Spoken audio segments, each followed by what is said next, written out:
Hello viewers, আজকে আপনারা দেখবেন টমেটো চাটনি কিভাবে সিম্পলভাবে ঘরে বানাতে পারবেন। সো প্রথমেতে টমেটোগুলো দেখুন অনেক সুন্দর আছে, লাল লাল একদম।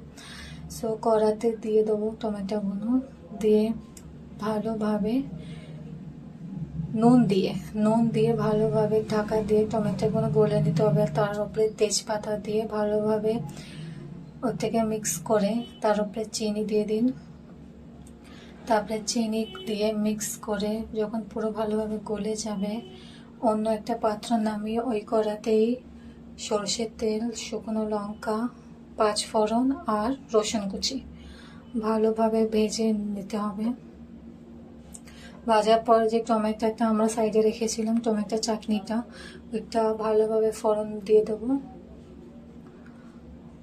ফোড়ন দিয়ে যখন ফুটে আসবে তখনই আপনাদের রেডি সিম্পল টমেটো চাটনি।